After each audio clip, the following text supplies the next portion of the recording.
তুমি সত্যিকার মায়েরই পরিচয় দিয়েছো।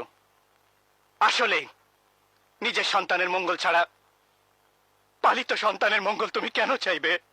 আজ বুঝে নিলাম, গর্ভে ধারণ করা সন্তান আর কোলে ধারণ করা সন্তানের মূল্য মায়ের কাছে এক নয়।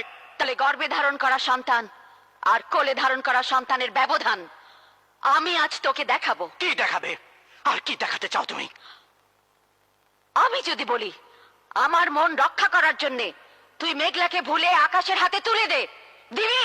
না না না, আমি পারবো না, কিছুতে না।